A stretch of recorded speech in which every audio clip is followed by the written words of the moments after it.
Yeah. Oh, and you wanted me to say more about it. The black and red poncho. The man in the black and red poncho. Yeah, I mean, in a way, it's impossible to talk about DMT, but on the other hand, it's fun to try to talk about it because it pushes the horse of language into a lather.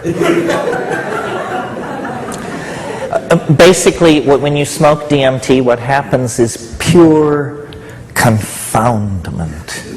And, I'm trying to speak generally here, in the sense that different people are confounded by different things. So, of course, it addresses you personally. Your level and tolerance for confoundment is a very personal thing. People have asked me about DMT, is it dangerous? And the real answer is only if you fear death by astonishment. And you deliver that line and then people laugh, except the people who've done DMT don't laugh. Because they understand, death by astonishment is no remote possibility. Death by astonishment is right there. When was the last time you were astonished?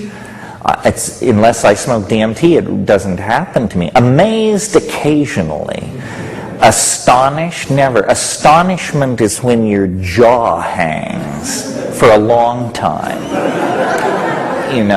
And DMT is simply confounding. Now, how could something be that confounding? I mean, you can imagine taking a drug and realizing that you should treat your partner better, or realizing that God really exists, or realizing that you should exercise more, or realizing that the planet is an organized intelligence. But how could something be as confounding as DMT is?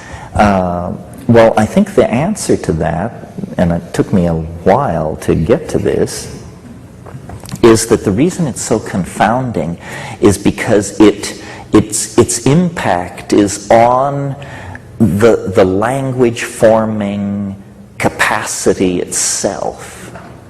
So the reason it's so confounding is because the thing which is trying to look at the DMT is infected by it, by the process of inspection.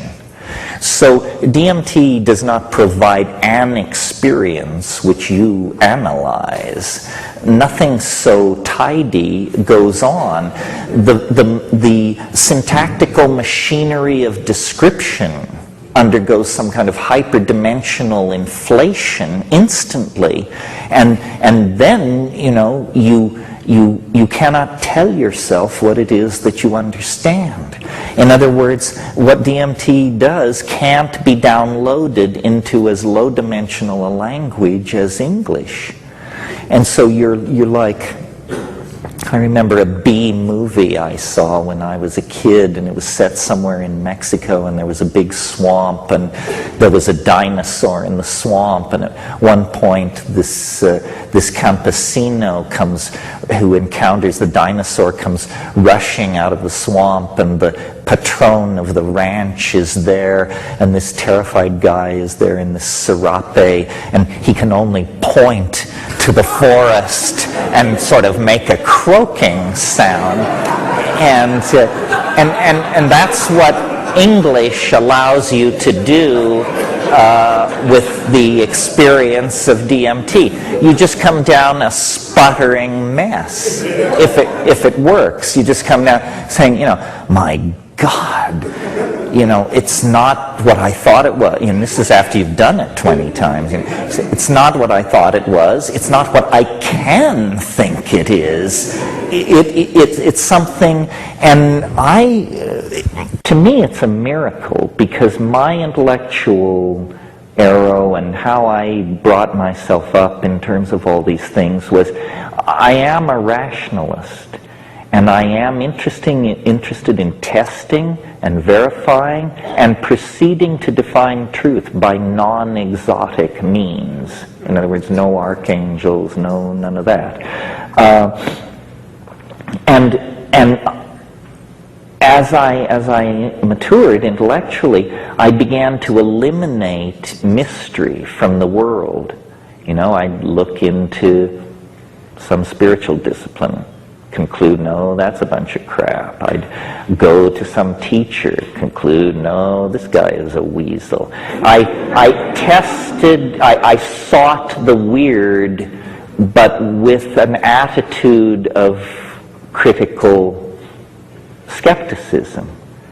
And I assumed blithely that with this flashlight I would soon prove there were no elves out there in the darkness. Turns out, no. This is the way to proceed. Because stuff which is malarkey will be exposed as malarkey instantly. You just go to the guru and say, what can you show me? And if the guy wants you to sweep up around the ashram for a dozen years or so, you say, no, I'm out of here. But when you get to DMT, it delivers. It delivers. It is as strange as anything can be. It is, it is not only stranger than you suppose as you sit here, it is stranger than you can suppose. And what makes me wild about this is we're not talking about something that you have to go 500 miles up a jungle river and live with primitive people and study techniques for 30 years and control. We're talking about something which, if I had a pipe loaded with it in my hand, each one of you would be 30 seconds away from what I'm talking about. Well, you've tripped, and you lived in Paris, and you went to Trebizond and all these things, but nothing like this ever descended. But it's so near. It's not attained by practicing tantric techniques or building up it's none of that. It's just near, very near. One toke away is this absolutely reality-dissolving, category-reconstructing, mind-boggling possibility. And I feel like this is a truth that has to be told. I'm like the campesino running out of the swamp and saying, over here, the orange thing, do that. All right, that's enough about DMT. You got to take hold here. Thank you very, very much. Thank you.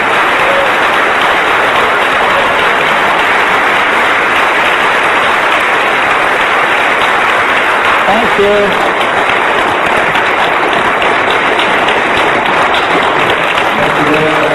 Thank you.